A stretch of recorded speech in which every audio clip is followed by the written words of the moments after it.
Hello दोस्तों, नमस्कार। Welcome to our channel government job Sangram. तो दोस्तों, जैसा कि आपको पता है, आरआरबी जेई का जो CBT 2 का एग्ज़ाम होने वाला है वो हमारा 22 अप्रैल को होने वाला है। और हम अब न्यूमेरिकल्स जितने भी हमारे पावर सिस्टम या फिर इलेक्ट्रिकल सर्किट्स हैं उनके बेस पे जो इतने भी न्यूमेरिकल बन सकते हैं और जितने भी प्रीवियस ईयर के क्वेश्चन हैं उन सबको हम लोग सॉल्व करेंगे। तो और सॉल्व करते ही करते हम लोग उसका कॉन्सेप्ट भी समझेंगे ताकि इस कम समय में आपका अच्छे से आपका तैयारी हो जाए। ओके, तो चलिए दोस्तों, जो हमारा पहला सवाल है वो हमारा कहाँ है। Determine the value of reactive power of a circuit having power factor 0.8 when the apparent power of the circuit is 120 volt ampere. ठीक है, आपका दे दिया गया है। तो चलिए अब इसको हम लोग सॉल्व कैसे करते हैं। देखिए, पहले तो आप एक बात समझ लीजिए, जो भी हमारे पास दो तरह के पावर होते हैं, एक होता है एक्टिव पावर और एक होता है रिएक्टिव पावर। ओके, तो एक्टिव पावर के लिए हम लोग क्या करते हैं, एक्टिव पावर के लिए आपके पास जो भी एपेरेंट पावर दिया गया है, ये जो आपका एपेरेंट पावर दिया गया है, इसके साथ आपको कॉस थीटा को मल्टीप्लाई करना होता है। तो चलिए हम लोग एपरेंट पावर जो हमारे पास दिया गया है इसके साथ आप कॉस थीटा को मल्टीप्लाई करोगे तो आपके पास एक्टिव पावर निकल के आएगा। और रिएक्टिव पावर के लिए एपरेंट पावर के साथ आपको साइन थीटा को मल्टीप्लाई करना पड़ेगा। ओके, तो यहाँ पे आपको देखने को मिल रहा होगा कि कॉस थीटा का जो वैल्यू है वो, ठीक है, वो हमारे पास जो पावर फैक्टर वो कॉस थीटा होता है, कॉस थीटा का जो वैल्यू है वो हमारे पास 0.8 दे दिया गया है। ठीक है, तो साइन थीटा का वैल्यू कितना होगा। ठीक है, आपके पास एग्जाम में कैलकुलेटर होगा, आप यहाँ से कॉस थीटा और साइन थीटा आप इसे इजीली कैलकुलेट कर सकते हो अगर आपको पता है किस तरीके से आपको साइंटिफिक कैलकुलेटर यूज करना होता है। तो साइन थीटा का जो वैल्यू आएगा वो आएगा 0.6। ओके, बस अब आपको कुछ नहीं करना है, आपको रिएक्टिव पावर निकालना है। तो अपरेंट पावर आपके पास दे दिया गया है 120 और साइन थीटा का वैल्यू 0.6। तो आपका जो आंसर निकल के आएगा वो आएगा 72। ठीक है, तो 72 क्या हो गया, मेरा ये आंसर हो गया। ओके, अब चलते हैं हमारे नेक्स्ट क्वेश्चन की तरफ। नेक्स्ट क्वेश्चन जो हमारा बोला गया है वो बोला गया है 100 kilometre transmission line is design for a nominal voltage of 300 kilovolt and consists of one conductor per phase. The line reactance is 0.22 ohm per kilometer. Then find the approximate transmission capacity of the line in megawatt. Okay, तो देखिए हमें यहाँ पे transmission capacity यहाँ पे find करना है। Transmission capacity होता क्या है, ये होता है सर्ज इम्पिडेंस लोड। ठीक है, तो इसका जो फॉर्मूला होता है वो होता है V स्क्वायर। ठीक है, वी स्क्वायर एल, मतलब जो लाइन वोल्टेज होता है मेरे पास उस वी स्क्वायर बाई, और ये यहाँ पे आपका इम्पिडेंस से आप बस इसे डिवाइड कर दो तो ये आपका निकल के आ जाएगा। तो देखिए वी स्क्वायर यहाँ पे हो गया आपका 300 का स्क्वायर। अब जबकि ये किलो वोल्ट में दिया गया है, इसे अगर हम वोल्ट में कन्वर्ट करते हैं तो हमें क्या करना होगा, हमें किलो वोल्ट से वोल्ट में लाने के लिए 1000 से मल्टीप्लाई करना होगा। इसका मतलब 10 का क्यूब, अब ये भी स्क्वायर होगा क्योंकि ये स्क्वायर है तो इसका भी स्क्वायर होगा। ठीक है, अब यहाँ पे जो नीचे आएगा 0.22 इंटू 100। ये 100 किस लिए आया, क्योंकि आप यहाँ पे देखिए यहाँ पे पर किलोमीटर दिया गया है और हमारे पास कितने किलोमीटर है, 100 किलोमीटर। इस 100 किलोमीटर के लिए हम इसे यहाँ पे 100 से मल्टीप्लाई करेंगे। अब हम इसे जब सॉल्व करते हैं तो हमारे पास कितना निकल के आएगा, आपके पास कैलकुलेटर होगा, आप इसे कैलकुलेटर से सॉल्व कीजिए तो आपके पास निकल के आएगा 4090 मेगावाट। ठीक है, तो ये हमारा ऑप्शन सी आंसर हो गया। चलते हैं नेक्स्ट क्वेश्चन की तरफ। नेक्स्ट क्वेश्चन बोला है the parameter of a transpose overhead transmission line are given. क्या है, सेल्फ रिएक्टेंस हमारे पास दे दिया गया है 0.4 और म्यूचुअल रिएक्टेंस 0.1। मुझे बोला गया है the positive and the zero sequence reactance को मुझे फाइंड करना है। तो इसका जो फॉर्मूला आपके पास निकल के आएगा, पॉजिटिव रिएक्टेंस, ठीक है, x1 equal to x2, positive और नेगेटिव दोनों यहाँ पे इक्वल होंगे। और यहाँ पे जो आपका वैल्यू है, ठीक है, x1 ये आपका आ जाएगा xs माइनस xm। ठीक है, self reactance minus mutual reactance. तो चलिए यहाँ पे जो आपका आंसर आने वाला है ये कितना आएगा, 0.4 माइनस 0.1, इसका मतलब 0.3। तो हमारा जो positive reactance, positive sequence reactance जो आने वाला है मेरे पास 0.3। तो आप यहाँ पे देख सकते हैं ऑप्शन में से बी और सी तो होगा ही नहीं। अब इन दोनों में से हम लोग देखते हैं जीरो सीक्वेंस रिएक्टेंस मेरे पास कितना निकल के आने वाला है। तो जीरो सीक्वेंस रिएक्टेंस का जो फॉर्मूला होता है वो हमारे पास कितना होता है, xs प्लस 2xm। ओके, तो चलिए फॉर्मूले पे पुट कीजिए। तो एक्सेस मेरे पास 0.4 है प्लस 2 इंटू 0.1, तो यहाँ पे हमारे पास कितना आ रहा है 0.6। तो ऑप्शन डी मेरा क्या हो जाएगा, करेक्ट आंसर हो जाएगा। चलते हैं नेक्स्ट क्वेश्चन की तरफ। बोला क्या है, a single line to ground fault occurs on an unloaded generator in phase A, ठीक है। x1 और x2 जो आपका पॉजिटिव नेगेटिव जो सीक्वेंस रिएक्टेंस है वो आपका 0.25 पर यूनिट दे दिया गया है। एंड ये सॉरी ये x1 नहीं होगा, ये xn होगा। xn का वैल्यू आपको 0.5 पर यूनिट दे दिया गया है और reactance connected in the neutral zero sequence जो रिएक्टेंस दिया है वो 0.05 per unit and the initial pre fault जो वोल्टेज है वो 1 पर यूनिट दे दिया गया है। The magnitude of the fault current will be. अब देखिए यहाँ पे सिंगल लाइन टू ग्राउंड की बात की गई है, तो सिंगल लाइन टू ग्राउंड का जो फॉल्ट करंट होता है वो आपका कितना हो रहा है 3 इंटू EA, इसका मतलब जो प्री फॉल्ट वोल्टेज है EA divided by x1 plus x2 plus क्या हो जाएगा, ये हमारे पास x1 plus x2 plus x0 plus 3xn, ठीक है। तो चलिए फटाफट से हम इस वैल्यू को पुट करते हैं। तो 3 इंटू 1 डिवाइडेड बाई ये 0.25 प्लस 0.25, ओके, प्लस x0 का वैल्यू 0.05 और प्लस 3 इंटू 0.15, ठीक है। अब आप इसे कैलकुलेट करके निकालिए कि आपका कितना आंसर आ रहा है। तो इसका जो आंसर आएगा वो आएगा 3.75 पर यूनिट, ओके। चलते हैं नेक्स्ट क्वेश्चन की तरफ। बोला गया है for the given circuit assuming the diode is an ideal diode what is the voltage drop across the resistor, ठीक है। तो देखिए आपको जैसा कि दिख रहा है ये जो डायोड है ये फॉरवर्ड बायस कंडीशन में है। आप बोलोगे कैसे, देखिए डायोड का जो आप यहाँ पे देख पा रहे हो ये आपका P टर्मिनल है, ये आपका N टर्मिनल है। जब भी P टर्मिनल आपका पॉजिटिव से और N टर्मिनल आपका नेगेटिव से कनेक्टेड होता है ये आपका फॉरवर्ड कंडीशन में होता है। और फॉरवर्ड कंडीशन में होने का मतलब हम इस डायोड को निग्लेक्ट कर सकते हैं, इसका मतलब ये एज ए शॉर्ट सर्किट काम करेगा, ओके। ये क्या हो गया, शॉर्ट सर्किट हो गया। तो अगर ये शॉर्ट सर्किट हो गया तो मैं इस डायोड की जगह यहाँ पे एक सिंपल सीधी सी लाइन मैं खींच सकता हूँ। अब देखिए इस एंड का जो वोल्टेज होगा वो वही वोल्टेज आपके इस एंड पे भी आएगा, तो इसका मतलब 20 वोल्ट जो होगा वो मेरा आंसर हो गया।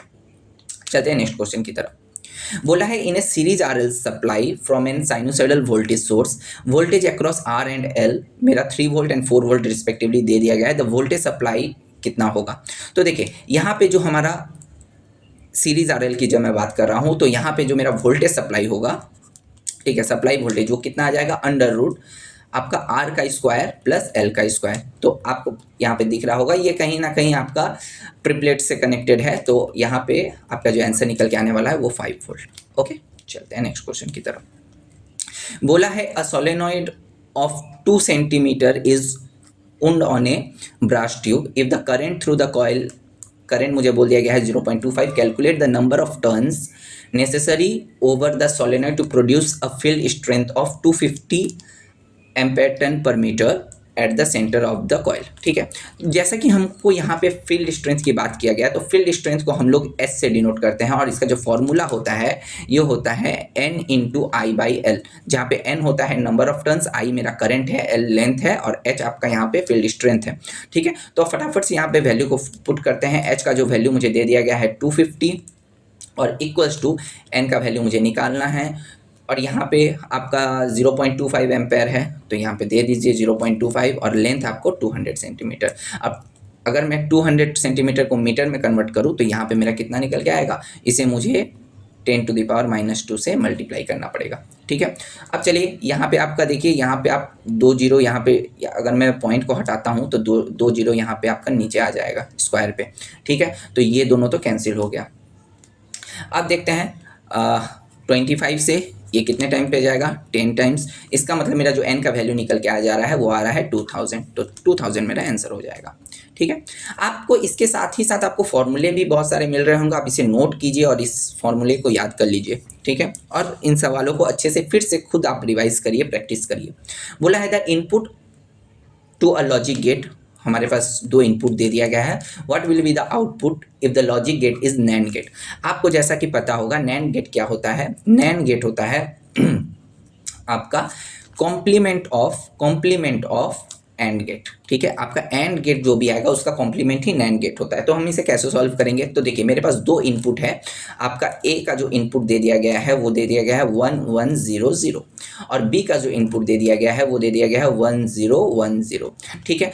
आपको जैसा कि पता होगा पहले मैं इसको एंड ऑपरेशन यहाँ पे मैं अप्लाई करूँगा। तो एंड ऑपरेशन क्या होता है, वो होता है एक तरीके का मल्टीप्लिकेशन, ठीक है, मल्टीप्लिकेशन एंड ऑपरेशन जो होता है। तो चलिए अगर मैं यहाँ पे मल्टीप्लाई करता हूँ तो देखिए अगर मेरा दोनों ही जीरो है तो एंड ऑपरेशन में अगर मैं दोनों ही जीरो को मल्टीप्लाई करूँ तो मुझे जीरो ही मिलेगा। आपको जैसा कि पता होगा जीरो के साथ हम कुछ भी मल्टीप्लाई करते हैं तो वो मुझे जीरो ही देता है। तो जीरो के साथ फिर से मैं 1 को अगर मल्टीप्लाई करता हूँ तो ये भी जीरो और यहाँ पर भी जीरो, और 1 के साथ 1 का अगर हम लोग एंड पे यहाँ पे अगर एंड का जो ऑपरेशन अप्लाई करेंगे तो 1 into 1 ये हमेशा 1 ही देगा। ये हमारा, लेकिन आप ऐसा मत समझ लीजिए कि 1 into 1 ये हमारा इस तरीके का जो हम लोग ऐसा न्यूमेरिकल वैल्यू पढ़ रहे हैं वैसा 1 है।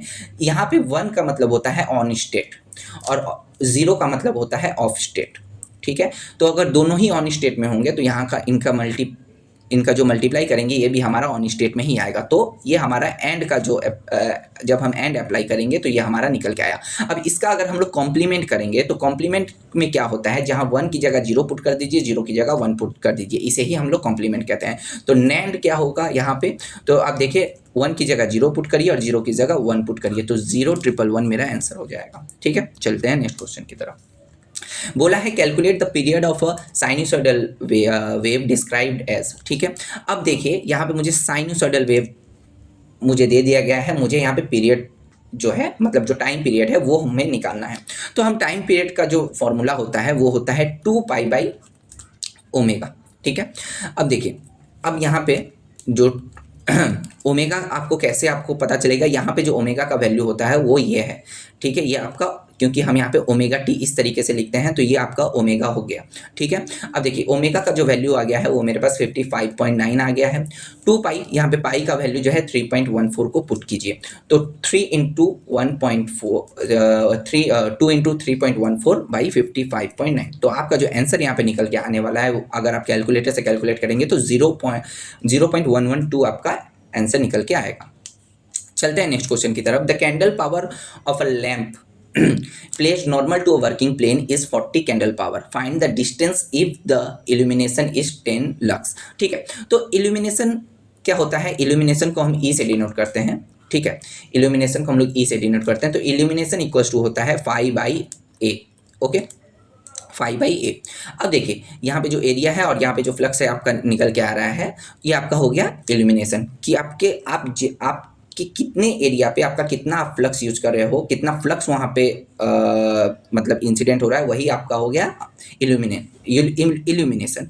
तो यहाँ पे जो आपका फाई जो होता है, फाई का और एक फॉर्मूला होता है। फाई का क्या फॉर्मूला होता है, वो होता है CP मतलब candle power into solid angle मतलब ओमेगा, ओके। ये आपका हो गया फाई का वैल्यू, ठीक है। अब देखिए तो यहाँ पे मैं क्या लिख सकता हूँ, CP into solid angle by A, ठीक है। अब देखिए यहाँ पे जो ओमेगा होता है मतलब जो सॉलिड एंगल है, सॉलिड एंगल का क्या फॉर्मूला होता है, वो होता है A/d², ठीक है, A/d²। तो चलिए यहाँ पे अगर हम सॉलिड एंगल का जो वैल्यू अगर हम पुट करते हैं तो मेरे पास जो निकल के आने वाला है वो आएगा A, अगर मैं यहाँ पे A/, यहाँ पे d² पुट करूँ और ये A, तो देखिए यहाँ पे A कैंसिल हो जा रहा है, तो CP/d² मतलब E का जो वैल्यू आएगा वो आएगा CP candle power by d², ठीक है। अब चलिए फटाफट से पुट कीजिए, यहाँ पे E का वैल्यू मुझे दे दिया गया है, कैंडल पावर 40 है और d², ठीक है। तो यहाँ पे जो मेरा d² का वैल्यू आएगा वो आएगा 4, इसका मतलब D का जो वैल्यू आने वाला है वो है 2, तो 2 मीटर मेरा आंसर हो गया। चलिए चलते हैं नेक्स्ट क्वेश्चन की तरफ। बोला है for a single phase transformer the maximum efficiency operates 75% of the load. अब मुझे निकालना है iron loss at full load और copper loss at full load, okay. तो चलिए हम इसे कैसे निकालते हैं, तो हमारा जो मैक्सिमम एफिशिएंसी है, ठीक है, हम इसे इस तरीके से लिख सकते हैं iron loss at full load, और ये आपका इस तरीके से लिखा जा सकता है, ठीक है। फुल लोड आयरन लॉस और copper loss at full load, ये WI WC का मतलब हो गया। अब देखिए अब WI/WC इक्वल्स टू क्या हो गया, x का स्क्वायर, ठीक है। x का जो वैल्यू मुझे दे दिया गया है ये आपका 0.75, ये आपका x का वैल्यू है, तो ठीक है। तो यहाँ पे आप 0.75 का स्क्वायर आप यहाँ पे इस तरीके से लिख सकते हैं। 0.75 को आप कैसे लिख सकते हैं, 3/4, ठीक है, सॉरी यहाँ पे जो, हाँ ओके 3/4, तो 3/4 का ये स्क्वायर, इसका मतलब क्या आ गया 9/16, तो इसका मतलब 9/16 मेरा आंसर हो गया। ठीक है, चलते हैं नेक्स्ट क्वेश्चन की तरफ। बोला है if the peak value of alternating current 8 ampere है, आरएमएस वैल्यू फाइंड करने बोला है। तो ये बहुत ही सिंपल है, आपको जब भी पीक वैल्यू बोल दिया जाएगा और आपको आरएमएस वैल्यू अगर फाइंड करना है तो आपको उसे सिंपली क्या करना है, √2 से डिवाइड करना है। तो 8/√2 अगर मैं करता हूँ तो मेरा जो आंसर निकल के आने वाला है वो आ जाएगा 4√2। ठीक है, तो ये मेरा आंसर हो गया। बहुत ही सिंपल क्वेश्चन था। ऐसे क्वेश्चन आपको वन लाइनर आपको देखने को मिल जाएंगे, अगर आपको पता होगा कि बस √2 से डिवाइड करना है तो आप इसे बहुत जल्दी सॉल्व कर लेंगे। नेक्स्ट जो क्वेश्चन है, बोला गया है a wire of resistance 88 ohm is stretched to twice of its original length, the resistance of a stretched wire. अब जब भी आपको बोल दिया जाएगा कि लेंथ आप 2 गुना बढ़ा देते हैं तो उसका रेजिस्टेंस कितना गुना बढ़ जाएगा, 4 गुना। ठीक है, ये आपको याद रखना है। तो चलिए यहाँ पे जो पहला रेजिस्टेंस था वो 88 था, तो 88 × 4, तो आपका कितना निकल के आ जाएगा, 352 आपका आंसर हो जाएगा। ओके, चलते हैं नेक्स्ट क्वेश्चन की तरफ। बोला है what is the power consumed by a bulb when it is applied 220 volt and current flowing through it is 2.2 ampere. ठीक है, तो ठीक है, पावर का जो फॉर्मूला होता है आपको पता होगा, पावर का फॉर्मूला क्या होता है, वो होता है V × I।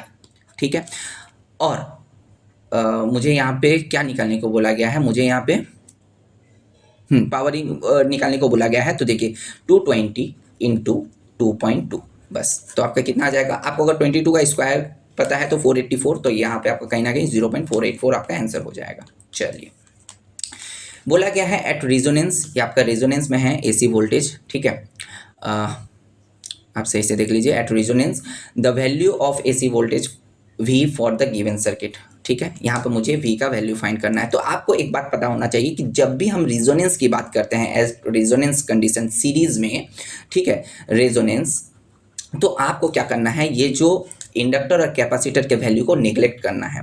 तब अगर आप इन दोनों वैल्यू को आप निगलेक्ट करते हो तो आपके पास जो सर्किट देखने को क्या मिलेगा, आपको सिर्फ रेजिस्टेंस देखने को मिलेगा।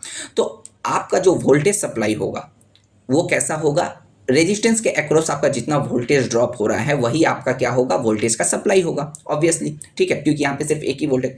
तो अब आप देखिए आपका कितना निकल के आ जा रहा है। तो यहाँ पे जो VS इक्वल्स टू क्या हो जाएगा, VR, मतलब जो रेजिस्टर के अक्रॉस जो वोल्टेज है वही आपका वोल्टेज सप्लाई के बराबर है। तो आपको जैसा कि वोल्टेज का फॉर्मूला पता है वो होता है I × R। तो I का वैल्यू आपको दे दिया गया है 0.5 और R का वैल्यू 50, इसका मतलब आपका आंसर हो जाएगा 25 वोल्ट। ठीक है, चलते हैं नेक्स्ट क्वेश्चन की तरफ।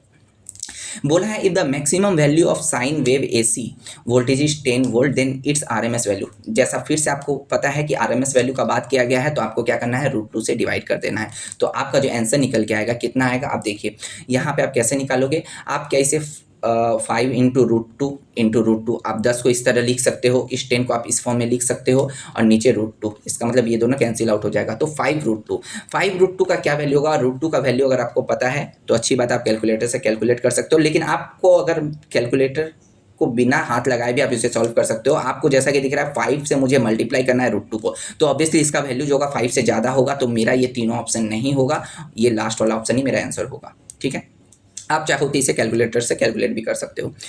नेक्स्ट जो क्वेश्चन बोला है find the current through 20 ohm resistance in the current shown in the figure. ठीक है, अब मुझे इस 20 ओम रेजिस्टेंस के अंदर से करंट का फ्लो निकालना है। तो देखिए यहाँ पे जो मेरा 5 एम्पेयर का करंट जा रहा है ये इस नोड पर आके दो भागों में बढ़ जाएगा। एक तो जाएगा इस 40/3 ओम रजिस्टर की तरफ और एक जाएगा इस 20 ओम रजिस्टर की तरफ। तो यहाँ पे मैं क्या कर सकता हूँ, करंट डिवीजन रूल जो होता है, करंट डिवीजन रूल CDR यहाँ पे मैं अप्लाई करूँगा। तो करंट डिवीजन रूल क्या होता है, आप मेरे इस क्वेश्चन के थ्रू आप बहुत अच्छे से समझ लीजिए। करंट डिवीजन रूल ये कहता है कि अगर आपको जिस किसी भी रजिस्टर, आपके पास अगर 2 रजिस्टर है, जैसे यहाँ पे 2 रजिस्टर है, अगर आपको दोनों में से किसी भी रजिस्टर के अक्रॉस आपको अगर करंट निकालना होगा तो आप कैसे निकालोगे। तो यहाँ पे मुझे बोला गया है 20 ओम रजिस्टर के थ्रू। तो यहाँ देखिए मुझे 20 ओम रजिस्टर के थ्रू करंट निकालना है, तो कैसे निकालूंगा। आपको क्या करना है, जो दूसरा वाला रजिस्टर है, ठीक है, जैसे ये 40/3 ये आपका दूसरा रजिस्टर है, आप 40/3 को क्या करें, आप न्यूमरेटर में लिखिए, नीचे आप दोनों रजिस्टर को ऐड कर दीजिए 40/3 + 20। ठीक है, आपको क्या करना है, आपको जिस रजिस्टर के थ्रू आपको करंट निकालना होता है, आपको क्या करना पड़ेगा, जो दूसरा रजिस्टर है, ठीक है, उस रजिस्टर को छोड़ के जो दूसरा रजिस्टर है उसको आप ऊपर लिखिए और नीचे दोनों रजिस्टर को जोड़ के लिखिए, ठीक है। और इसके साथ आप मल्टीप्लाई कर दीजिए जो भी आपका करंट है, जैसे यहाँ पे आपका 5 एम्पेयर का करंट फ्लो हो रहा है तो 5 को आप यहाँ पे मल्टीप्लाई कर दीजिए, बस आपको इतना ही करना है। सपोज करिए आपको 40/3 ओम के रजिस्टर के थ्रू अगर करंट निकालना होता तो आप ऊपर में 20 लिखते, ठीक है, और नीचे जैसा 40/3 + 20 आप उसी तरह रखते, ठीक है। अब चलिए मैं फटाफट से इसे सॉल्व करता हूँ। तो 40/3 डिवाइडेड बाई, ये आपको नीचे सॉल्व करने से आएगा 100/3, ठीक है, इंटू 5। तो यहाँ 3 कैंसिल हो गया, 5 से ये 20 टाइम्स जाएगा और 20 से ये 2 टाइम, ठीक है। तो आपका 2 एम्पेयर जो हो गया है आपका आंसर हो गया, ठीक है। इसी क्वेश्चन में आप इसी क्वेश्चन में मुझे बताइए 40/3 ओम रजिस्टर के थ्रू कितना आपका करंट फ्लो होगा। आप इसी फॉर्मूला को अगर आपको समझ में आया है तो आप इसे निकालिए और मुझे कमेंट बॉक्स में कमेंट कीजिए। नेक्स्ट जो सवाल बोला है मुझे I2 का वैल्यू निकालना है, ये जो I2 है इसका वैल्यू निकालना है इस सर्किट में। तो देखिए मैं यहाँ पे क्या करूँगा, इस सर्किट को गौर से देखिए, अगर आप खुद से आप कर पा रहे हैं तो इसे कीजिए और फिर मेरा ये सॉल्यूशन देखिए। यहाँ पे जो आपको नोड दिखाई दे रहा है, इस नोड के अक्रॉस में मैं क्या करूँगा, यहाँ पे KCL अप्लाई करूँगा। KCL, तो KCL क्या बोलता है, KCL बोलता है कि जितने भी मेरे एक नोड पर जितने भी मेरे इनकमिंग करेंट्स होते हैं, इनकमिंग करेंट्स वो किसके इक्वल होते हैं, sum of the incoming current equals to sum of the outgoing current, ठीक है, आउटगोइंग करंट, ठीक है, ये आपके इक्वल होते हैं। तो आप इस नोड के थ्रू देखिए, ये जो I1 करंट है ये इनकमिंग है और I2 और I3 ये क्या हो रहा है, इस नोड से बाहर निकल रहे हैं, मतलब ये आउटगोइंग करंट। तो क्या मैं लिख सकता हूँ I1 equals to I2 + I3, ठीक है, मैं इसे लिख सकता हूँ। आप बोलोगे बिल्कुल सही, क्योंकि I1 मेरा इनकमिंग है, क्योंकि नोड के अंदर आप देख रहे हैं इंटर कर रहा है, और I2 और I3 मेरे नोड से बाहर निकल रहे हैं, तो I2 + I3। अब देखिए मैं KCL कैसे अप्लाई करता हूँ। यहाँ पे आपको पता है जो I करंट होता है वो क्या होता है, V/R, ठीक है। तो मैं क्या करूँगा, जो I1 करंट है वो मैं इस V/R फॉर्म में लिखूँगा। तो मैं कैसे लिखता हूँ आप इसे देखिए। तो देखिए यहाँ पे जब मैं I1 को लिखता हूँ, आपको इसे कैसे निकालना है, देखिए यहाँ पे जो मेरा ये आपका 0, ये आपका यहाँ पे 0 वोल्ट होता है, हमेशा ये आपका 0 वोल्ट होता है नीचे वाला, ठीक है, ये आपका 0 वोल्ट हो गया, ठीक है। अब यहाँ पे देखिए और एक चीज़ आपको ध्यान रखना है, जिस नोड के अक्रॉस आप वोल्टेज, मतलब जिस नोड के अक्रॉस आप KCL फाइंड कर रहे हो, अगर उस नोड के अक्रॉस आपको वोल्टेज दिया गया है तो सही, अच्छी बात है। अगर नहीं दिया गया है तो आप अपने मन से इसे आप VA मान लो या फिर V मान लो, ठीक है। आप क्या मान लो, V मान लो कि इस नोड के अक्रॉस जो आपका वोल्टेज है वो क्या है, V है। अब देखिए आप इसे कैसे सॉल्व करोगे, आपको I1 का वैल्यू निकालना है, तो I1 को आपको V/R फॉर्म में लिखना होता है। तो हमेशा आपका करंट का डायरेक्शन जिस तरफ दिया रहेगा, ठीक है, आपका करंट का डायरेक्शन देखिए इस तरफ है, तो आपको क्या करना है, पीछे वाला वोल्टेज माइनस सामने वाला वोल्टेज, ठीक है। तो अगर करंट का डायरेक्शन इधर है तो पीछे वाला वोल्टेज क्या है, इसका 15 वोल्ट इसका पीछे वाला वोल्टेज है, तो पीछे वाला वोल्टेज माइनस सामने वाला वोल्टेज कितना है, ये V है, मैंने V माना है। जो भी आपका नोड है उस नोड के वोल्टेज को आप देखिएगा तो V है, और डिवाइडेड बाई जो रेजिस्टेंस कितना दिया गया है, 5, तो यहाँ पे 5 लिख दीजिए, ठीक है। सेम आप I2 को देखिए, आपका ये जो करंट है ये आपका I2 है, और आपको यहाँ पे दिख रहा होगा, यहाँ पे जो मेरा रेजिस्टेंस है ये दोनों मेरे सीरीज़ में है, तो मैं यहाँ पे 10 ओम रेजिस्टेंस लिख सकता हूँ, ठीक है। अब देखिए अब मैं क्या करता हूँ, फिर से उसी तरीके से लिखता हूँ। मेरा जो I2 का जो डायरेक्शन है वो इस तरफ है, ठीक है। तो देखिए, तो पीछे वाला वोल्टेज मेरा क्या है, V है, तो V लिखिए। सामने मेरे कोई वोल्टेज है, आप बोलोगे नहीं सामने कोई वोल्टेज नहीं है, तो -0 लिख के कोई फ़ायदा नहीं है। और डिवाइडेड बाई R का जो वैल्यू, ये दोनों R का मैं इक्विवेलेंट वैल्यू कितना लाया था, 10, तो डिवाइडेड बाई 10, प्लस I3 को भी आप वैसे ही लिखिए। तो I3 का डायरेक्शन नीचे की तरफ है, तो मैंने क्या कहा था, पीछे वाला वोल्टेज कितना है, V, सामने वाला वोल्टेज कितना है, 10, ठीक है, और डिवाइडेड बाई जो रेजिस्टेंस है 10, यहाँ पे 10 लिखिए। अब चलिए इसे हम अगर फटाफट से सॉल्व करते हैं, तो यहाँ पे जो मेरा V का वैल्यू आने वाला है वो कितना आने वाला है, 10, अगर आप इसे सॉल्व करते हैं तो। अब मुझे क्या बोला गया है, मुझे I2 की वैल्यू निकालने को कही गई है। तो आपको यहाँ पे दिख रहा होगा जो I2 का वैल्यू है वो कितना है, V/10, तो I2 का वैल्यू मेरे पास V/10 निकल के आया था। तो V का जो वैल्यू कितना है वो 10 है, तो 10/10 कितना हो जाएगा, 1 एम्पेयर, ये आपका आंसर हो गया। चलते हैं नेक्स्ट क्वेश्चन की तरफ। यहाँ पे आपको वही KCL का जो आपको मैंने कहा था कि sum of the incoming current equals to sum of the outgoing current. तो आप देखिए इस नोड पे कौन कौन सा करंट इनकमिंग है। अगर आपको सही से दिख नहीं रहा है तो मैं आपको यहाँ पे ये वाला करंट इस तरीके से है, ये वाला करंट इस तरीके से है, ये वाला करंट इस तरीके से है, ठीक है। अब देखिए इनकमिंग करंट, इस नोड में कौन कौन सा करंट आपका इनकमिंग है आप देखिए निकालिए। आपको दिख रहा होगा I2 I1 ये दोनों इनकमिंग करंट है, ठीक है। तो मैं लिख सकता हूँ I1 plus I2 equals to I3 और I4 आउटगोइंग करंट है, तो I3 प्लस I4, ठीक है। तो चलिए आप वैल्यू पुट कीजिए, यहाँ पे 2 प्लस 9 इक्वल्स टू, यहाँ पे I3 कितना है, I3 का वैल्यू मुझे फाइंड करना है और I4 मुझे 4 दे दिया गया है, तो 9 2 11 माइनस 4 मतलब 7 एम्पेयर मेरा आंसर हो जाएगा। चलते हैं नेक्स्ट क्वेश्चन की तरफ। बोला गया है find the electrical energy consumed in 10 ohm resistance when 100 milli ampere current flows for 2 minutes, ठीक है। 2 मिनट के लिए अगर करंट फ्लो कर रहा है तो इलेक्ट्रिकल एनर्जी मुझे फाइंड करना है। तो इलेक्ट्रिकल एनर्जी का जो फॉर्मूला होता है आपको अच्छे से पता होना चाहिए, वो होता है कितना I square R, okay. I square R ये मेरा और into T, I square R T ये मेरा क्या हो गया फॉर्मूला होता है। इसके और भी बहुत सारे फॉर्मूले होते हैं, एक होता है पावर इंटू टी, और भी एक फॉर्मूला होता है जिसको हम लोग बोलते हैं वी आई टी, ठीक है। ये सारे आप जब पावर को ब्रेक करोगे तो वी आई आएगा, वी आई इंटू टी। आप जब पावर को ब्रेक करोगे तो पावर होता है आई स्क्वायर आर, ठीक है। तो ये सारे इसी के फॉर्मूले हैं।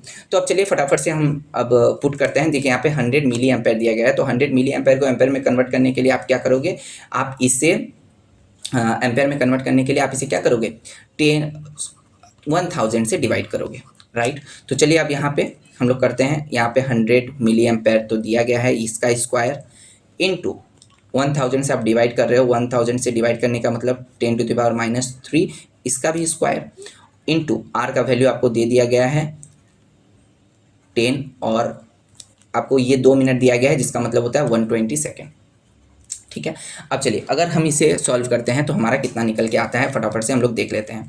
यहाँ पे देखिए, यहाँ पे आपके पास 10 टू द पावर 4 हो जाएगा, ठीक है, 4 जीरो है, और यहाँ पे आपके पास 10 टू द पावर माइनस 6 हो जाएगा, और यहाँ पे आपके पास कितना हो जाएगा 12 into 10 to the power square, ठीक है। अब देखिए यहाँ पे आप क्या हो गया 4 2 6 और ये माइनस 6, तो इसका मतलब ये सारे कट हो जाएंगे, 12 जूल आपका आंसर हो जाएगा, ठीक है। चलते हैं नेक्स्ट क्वेश्चन की तरफ। बोला गया है यहाँ पे करंट का वैल्यू फाइंड करना है मुझे, मतलब जो आपको आई दिया गया है इस आई का वैल्यू फाइंड करना है। तो कुछ नहीं है, आपको फिर से क्या करना होगा, यहाँ पे आपको केवीएल अप्लाई करना होगा, ठीक है। तो चलिए हम लोग केवीएल अप्लाई करते हैं। यहाँ पे केवीएल अगर आप अप्लाई नहीं भी करते हैं तो आप केसीएल भी अप्लाई कर सकते हैं, ठीक है। सॉरी, मैं इस नोड पे क्या करता हूँ केसीएल अप्लाई करता हूँ, ठीक है। तो चलिए ये नोड ए है, अब इसी को आप वोल्टेज भी मान लीजिए कि ए वोल्ट होगा, ठीक है। आप इसे ए मान सकते हैं, भी मान सकते हैं, आपकी जो मर्जी आप मान सकते हैं, ठीक है। तो चलिए हम लोग इसे अब फाइंड करते हैं। चलिए यहाँ पे देखिए, इसके अक्रॉस अगर मैं आपसे बात करूं, ये जो 3 एम्पेयर का करंट यहाँ तक आ रहा है, यह आपका 2 भागों में डिवाइड हो जा रहा है, एक इस तरफ जाएगा एक इस तरफ जाएगा। तो मैंने आपको क्या कहा था, तो अगर मैं इसके अक्रॉस देखिए, तो यहाँ पे इनकमिंग करंट ये दोनों आउटगोइंग करंट के बराबर होगा, तो मेरा जो 3 एम्पेयर होगा वो किसके, इन दोनों आउटगोइंग करंट के बराबर होगा। तो यहाँ पे आप फटाफट से अप्लाई कीजिए। करंट का डायरेक्शन इस तरफ है, मैंने इसको ही ए को ही वोल्ट मान लिया है कि ये ए वोल्ट है, तो पीछे वाला वोल्टेज माइनस सामने वाला वोल्टेज बाई 1, ठीक है, 1 रेजिस्टेंस है, और इसके अक्रॉस अगर आप मान के चलिए प्लस आपका क्या हो जाएगा a/2, ठीक है। अब चलिए अब हम इसे फटाफट से अगर सॉल्व करते हैं, ठीक है, यहाँ पे मैं इसे सिर्फ ऐसे ही लिख सकता हूँ। तो यहाँ पे मेरा क्या निकल के आ जा रहा है, देखिए 2a minus 24 plus a equals to 6, ठीक है। तो यहाँ पर 3a मतलब इक्वल a का वैल्यू क्या आ जाएगा 10, ठीक है। मतलब ये जो वोल्टेज यहाँ पे जो वोल्टेज है उसका वैल्यू कितना आ जाएगा 10। अब मुझे इसके अक्रॉस निकालना है, तो इसके अक्रॉस मेरा क्या करंट आएगा, ठीक है। तो इसके अक्रॉस मेरा क्या करंट आने वाला है, यहाँ पे जो करंट का वैल्यू है, यहाँ पे क्या था a-12 था, तो यहाँ पे 10-12 मतलब इसका मतलब -2 जो है मेरा क्या हो जाएगा आंसर हो जाएगा, ठीक है। तो आई होप ये आपको समझ में आया होगा। चलते हैं नेक्स्ट क्वेश्चन की तरफ। बोला गया है यहाँ पे मुझे इक्विवेलेंट इंडक्टेंस फाइंड करना है, ठीक है। तो देखिए आपको यहाँ पे 3 di/dt को देख के, इस di/dt को देख के घबराना नहीं है, क्योंकि जो di/dt होता है वो इंडक्टेंस का ही वैल्यू होता है। ये di/dt ये यही होता है, h इक्वल्स टू di/dt ही होता है। तो ये सारे आप यहाँ पे 3 di/dt लिखिए या फिर 3h लिखिए, एक ही बात है। तो तीनों मेरे सीरीज में है तो तीनों को बस जोड़ दीजिए, 5 3 8 4 12, 12 हेनरी मेरा आंसर हो गया। चलते हैं नेक्स्ट क्वेश्चन की तरफ। बोला है a coil consist of 1000 turns having a cross sectional area 0.4 mm square. The mean length कितना बोल दिया है, 40 centimetre. The resistivity of the wire मुझे 0.02 माइक्रोमीटर बोल दिया गया है। मुझे रेजिस्टेंस फाइंड करना है कॉइल का। तो आपको पता है रेजिस्टेंस इक्वल टू क्या होता है, रो एल बाई ए। आपको सारे वैल्यू दे दिए गए हैं, आप फटाफट से पुट कर लो, बस आपको यूनिट कन्वर्सन पता होना चाहिए। 0.02 है तो 0.02 को अगर हम आपका मीटर में कन्वर्ट करते हैं तो ये आपका कितना आ जाएगा, 10⁻⁻⁶ से आपको मल्टीप्लाई करना पड़ेगा। यहाँ पे देखिए 0.4 है तो 0.4 mm को अगर मैं मीटर में कन्वर्ट करूँ तो यहाँ पे मुझे पहले तो 1000 से डिवाइड करना पड़ेगा, और यहाँ जबकि स्क्वायर में है तो आप इसे इस तरीके से लिख सकते हो, ठीक है। 40 सेंटीमीटर है, 40 सेंटीमीटर को अगर मीटर में कन्वर्ट करूँ तो मुझे 10⁻⁻² से मल्टीप्लाई करना पड़ेगा। बस अब कुछ भी नहीं है, आप इसे फटाफट से वैल्यू पुट कीजिए। रो का वैल्यू आपको दे दिया गया है 0.02 इंटू 10⁻⁻6, और ये आपका हो जाएगा एल। लेंथ जो आपको दे दिया गया, देखिए पर टन का लेंथ कितना है, 40 है, तो आपका 1000 टन का कितना हो जाएगा, 40 इंटू 10⁻⁻², ये आपका पर टन का है। तो 1000 टन के लिए आप 1000 से मल्टीप्लाई कर दीजिए, और डिवाइडेड बाई आपका जो ए का वैल्यू दिया है, कितना दिया है, 0.4 इंटू 10⁻⁻6। बस अब आप इसे सॉल्व कीजिए फटाफट। तो आप जब इसे सॉल्व करोगे तो आपका कितना निकल के आने वाला है, देख लीजिए फटाफट से।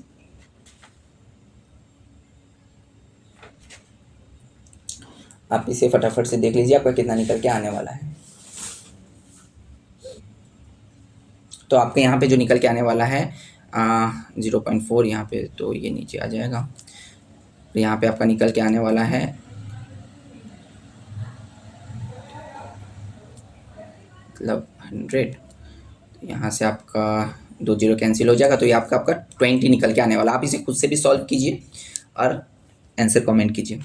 यहाँ पे तो आपका 20 निकल के आने वाला है। चलते हैं नेक्स्ट क्वेश्चन की तरफ, ठीक है। जो नेक्स्ट क्वेश्चन हमारा बोला गया है वो बोला गया कंसीडर द इलेक्ट्रिक नेटवर्क। यहाँ पे आपको दे दिया गया है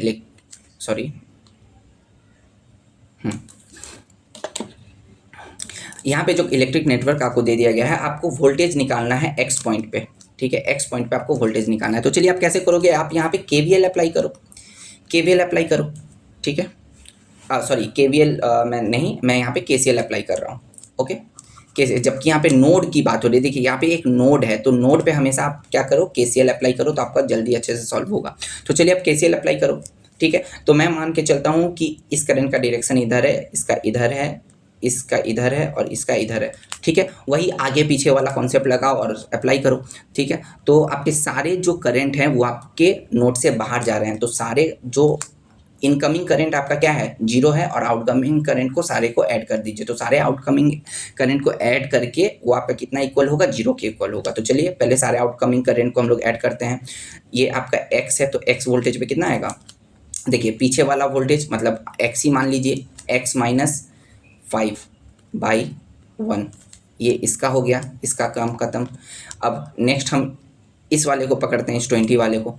चलिए तो x माइनस 20 बाई ये भी 1, ठीक है। तो इस वाले का भी काम खत्म हो गया। अब मैं इस नीचे वाले को पकड़ता हूँ, ये वाला, ये जो ग्राउंड के साथ कनेक्टेड है, प्लस x, सॉरी ये इस तरफ, हाँ, तो यहाँ पे मेरा क्या हो जाने वाला है, पीछे वाला करंट क्या है, पीछे वाला वोल्टेज क्या है मेरे पास,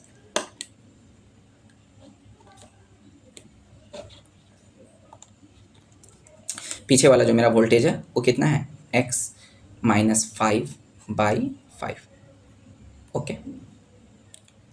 सॉरी यहाँ पे तो 0 वोल्ट है ना, यहाँ पे कहाँ से आ गया भाई 5, सॉरी ये x/5 होगा, क्योंकि आप देखिए पीछे वाला वोल्टेज मेरा x है, ठीक है, और सामने वाला यहाँ पे तो 0 वोल्ट होता है, ग्राउंड के साथ कनेक्टेड है, मतलब 0 वोल्ट, तो x/5। और इस तरफ की अगर मैं बात करूँ, पीछे वाला वोल्टेज x और माइनस माइनस 5, ये -5 है तो माइनस माइनस 5, ये +5/5, ठीक है। और इक्वल्स टू कितना हो जाएगा 0। अब देखिए फटाफट से सॉल्व कीजिए, यहाँ पे 1 नीचे है तो इसका कोई वैल्यू तो आपको 1 तो नहीं लिखने से भी चलता, तो यहाँ पे देखिए क्या हो जाएगा 2x - 25, और यहाँ पे आपका कितना निकल के आ जाएगा 5, 2x + 5, ठीक है, इक्वल्स टू 0।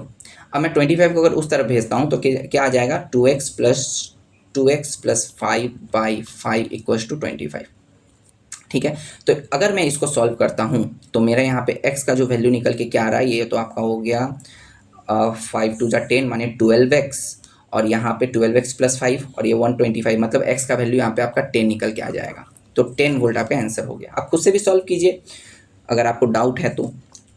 यहाँ पे मुझे IM करंट का जो वैल्यू है वो निकालने को कहा गया है, ठीक है। तो IM करंट का वैल्यू आप कैसे निकालोगे, देखिए यहाँ जो करंट आपका जो 5 एम्पीयर का करंट आ रहा है या इस नोड पे आकर ही आपको दोनों पार्ट में बढ़ जाएगा, एक सीधे चली जाएगी और एक ऊपर की तरफ चली जाएगी, ठीक है। तो आपको जैसा कि तो एक सीधे जाके इस रेजिस्टेंस पे मिलेगी और एक इस रेजिस्टेंस के अक्रॉस जाएगी। आपको IM करंट निकालना है, तो IM जो करंट है आपको दिख रहा होगा, ये 40 ओम रेजिस्टेंस के थ्रू होके आ रही थी। तो आपको जैसा कि आपको करंट डिवीजन रूल पहले ही पता है, तो आप कैसे निकालोगे 40 ओम रेजिस्टेंस के, आप कैसे निकालोगे करंट डिवीजन रूल निकालो, तो दूसरे वाला रेजिस्टेंस 10 दोनों रेजिस्टेंस को ऐड कर दो 50 इंटू जो करंट है, तो यहाँ पे आपका कितना निकल के आ जाएगा, आपका यहाँ निकल के आ जाएगा I40 जो हो गया वो आपका 1 निकल के आ रहा है। लेकिन आपको एक बात का ध्यान रखना होगा, यहाँ पे जो ओरिजिनल जो करंट है, ये जो करंट है, इस करंट का डायरेक्शन किस तरफ है, वो इस तरफ है, और यहाँ पे जो IM का डायरेक्शन है वो उल्टी तरफ है। तो अगर उल्टी तरफ है तो आपको यहाँ पे माइनस साइन लगाना होगा, मतलब -1 एम्पीयर इसका आंसर हो जाएगा। इस बात का भी आप ध्यान रखिएगा। तो चलिए दोस्तों, हमारा जो सारा जो हम लोग सर्किट देखे और सारे जो न्यूमेरिकल देखे, आई होप ये आपको अच्छे से समझ में आया होगा। और अगर नहीं भी समझ में आया है तो आप मुझे कमेंट करें, आप मुझे बताएं आपको कहाँ प्रॉब्लम हो रही है, मैं इसको डाउट भी क्लियर करने के लिए तैयार हूँ। तो दोस्तों, अगर आपको ये वीडियो अच्छा लगा है तो अपने दोस्तों के साथ शेयर करें, इसे लाइक करें और चैनल को सब्सक्राइब करें। थैंक यू वेरी मच दोस्तों, मिलते हैं नेक्स्ट वीडियो में।